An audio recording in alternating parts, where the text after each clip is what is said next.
Hey guys, Peter here to tell you about the latest from Smackbound Hostage, out April 21st on Frontiers Music. This album has 11 tracks, 48 minutes in length, and this is the band's second full-length studio album.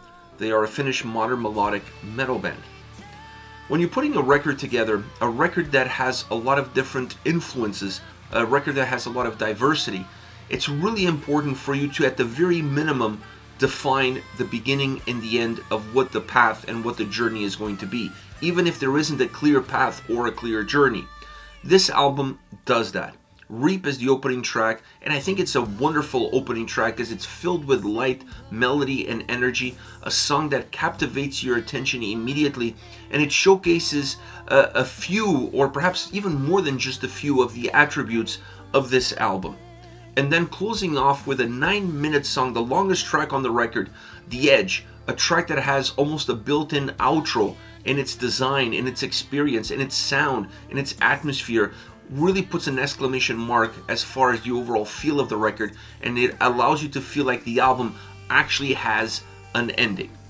In between these two very important songs, you have the diversity of Smackbound, the diversity of their sound, the diversity of their influences, the diversity of their song compositions. This record really pulls you in a lot of different directions, but that is something that we gotten used to with the debut album, something that they carry forward into this record. But by pairing these two tracks in the right spot, by allowing the album to have a sense of beginning and end, you're much better prepared to deal with all of the different changes and all of the different peaks and valleys that the overall experience of this record offers. So it feels a little bit more robust, it feels a little bit more together from an overall big picture point of view. As far as the sound is concerned, like I said, this is a very diverse sounding record. They're not a band easily defined by a genre. You could listen to 10 different songs from Smackbound and you may end up thinking that the band falls under 10 different categories. This is a little bit of the beauty of the aroma that this band brings into the forefront. So that is something that listeners are aware of, and something that's not going to be jarring throughout the entire experience of this album. But the sound quality and the execution of that same sound, it's definitely the glue that holds this record together. This sound quality of this album is not just because of the great production that the record has. Obviously that plays a role. Understanding who the band are, what their DNA is, and what they're trying to transmit obviously plays a role in how these songs come together, but also the execution of those same songs, understanding all the different tools that you have and how can we pair them up in a way that still allows this album to be driven by the guitars, to have an impact from the drums, and sound more modern in the overall compositions and in the overall delivery. And I honestly feel like the album checks all of those boxes. When you look at the electronic side of the sound, when you look at the keyboards, the synths, all of that more modern touch that we see in rock and metal these days, I felt like this album was not necessarily driven by it. A lot of records are, and when they're driven by it, it takes away from all the other important elements, specifically the guitars. And when you have great guitar players in your band, you have to use them to the most. You have to squeeze as much juice out of those oranges as possible. So when I looked at the synths, when I look at the electronic side of the sound, I was extremely happy by it, because there are some moments within the songs that they play a more important role in defining that moment, but also defining the melody, the experience, and the atmosphere that the track is trying to put forward. But more often than not, those periods are not extended. Those periods are short-lived. Then you see them dropping more into the middle or deeper into the mix, becoming a layer of the sound and not necessarily a defining factor of that same sound. Still allowing the guitars, for example, to push themselves forward. This is an album that guitar-wise, it has great solos. Not that I was expecting anything less. The debut album prepared us for that, and I felt like this album delivered even more on that front. The solos on this record are a little bit better connected with the overall experience of the songs, but they're also a little bit better connected with all the different influences that come into this band, bringing in classic elements, bringing in just pure rock, arena rock energy into some of the solos, bringing a lot of brightness, a lot of light, a lot of explosion, adding to the overall momentum of these songs and really creating one of those incredible spotlights that you can definitely see the quality and balance of that same quality from start to finish. But outside of the solos, the guitar sound on this record really pops. You see a little bit of heaviness at times. You see how more driven it is at others. The melodic side blending really well with the keyboards and synths, creating a more blended wall of sound between the two, breaking it apart but bringing it together, not necessarily creating elements that diverge too much from one another or that try to surpass one another. When the lines collide, they collide in a very subtle way, and the significance of that subtle collision allows for a better sound experience all around. So I really enjoyed the guitar sound on this album. I enjoyed the predominance that it had, even though I didn't necessarily feel like this is a guitar-driven record from start to finish. It's an album that depends on all different elements in order to work. There's not one that takes more protagonism over the other, regardless if you're looking at the synths, keyboards, if you're looking at electronic elements, if you're looking at guitars or drums. I honestly felt like the drums on this record were a little bit more subdued than on the debut album. The drums felt a little bit more grounded, they felt a little bit more even, they felt a little bit more balanced. But the great element about the drum sound that this record offers is that it has soul, it has substance. It's not splashy, it's not thinning out the sound experience, it's actually giving some oomph to the overall infused melody that the record has. When you have an album that has a lot of melodic elements coming in, the sound tends to be epic by nature, but at the same time very thin. It thins out, it levitates off the ground.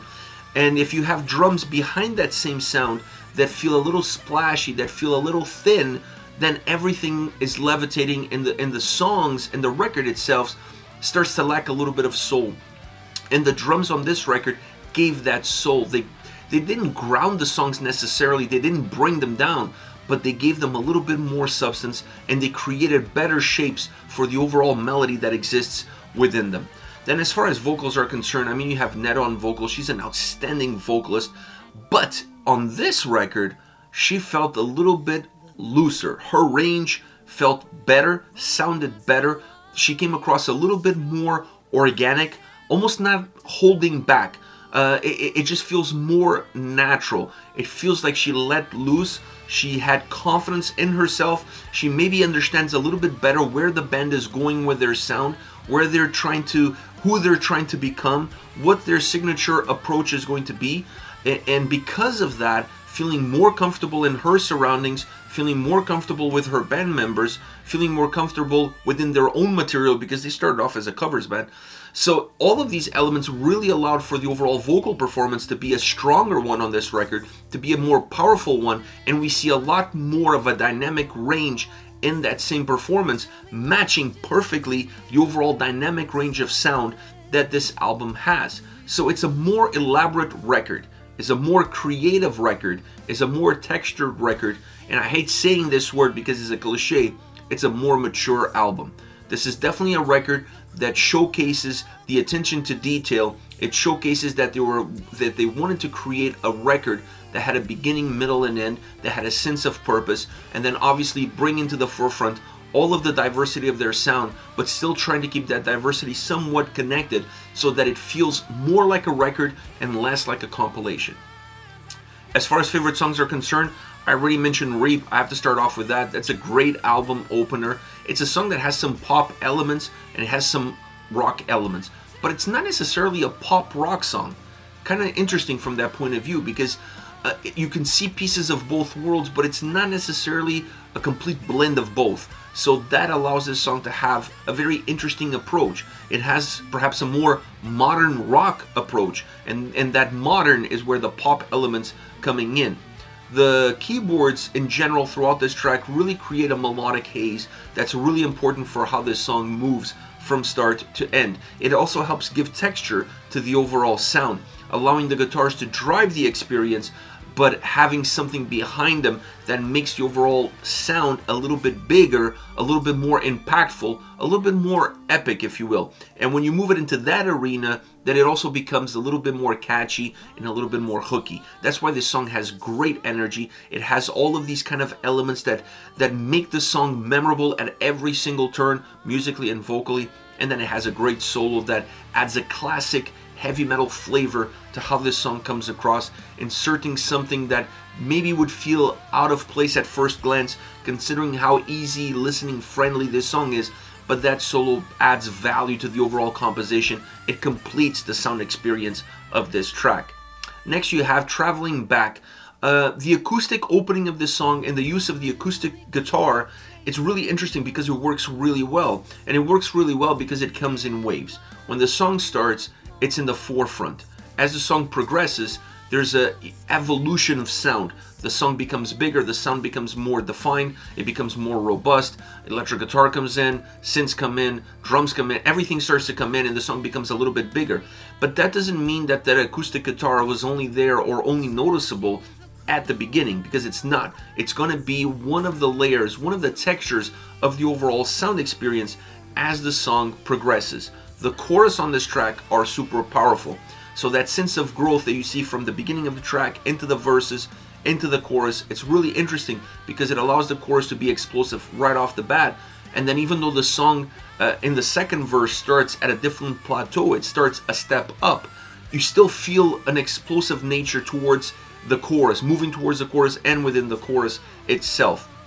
The bass also pops in this song, and when the bass pops, it adds volume and impact to how that layer of acoustic guitars is working in the background. The two almost start to hold hands and becoming a little bit more defined, one helping the other, defining each other. So it's a really interesting way of bringing those two elements together, working really well in order to give some thickness of sound in a very melodic, explosive song. Like I said, specifically once it gets into that chorus. This chorus is just over the top vocally, over the top musically, a song that's super dynamic across each and every single moment that it has. Last but not least, Hold the Fire. This is a fun rock song.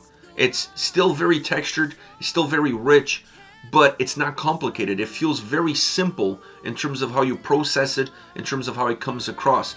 It's just one of those tracks that you sit back, puts a smile on your face. It's a rock song. It makes you want to thump your feet, makes you want to move your head. It just makes you want to be part of it. It has some arena rock elements into it in terms of how organic it feels, in terms of how much it becomes almost a singing with a crowd style track. This is definitely a live song. It has all of those elements that you need in a great live track to really get the audience connected with the band and have that symbiosis of experience between the two. This song has that kind of fun, energetic elements, both musically and vocally. Vocally, I thought this song was phenomenal. For a song that sometimes feels simplified, it wasn't as simple vocally to perform it and to deliver it, and that makes this one of those tracks that's an absolute firecracker. It's a very rich sounding song with incredible layers, and once again a very powerful solo to add quality and value to the overall composition. This is it, Smackbound Hostage, out April 21st on Frontiers Music. Let me know your thoughts on the band and the singles. Use the comment section below. I'll be reading those and getting back with you. Take care.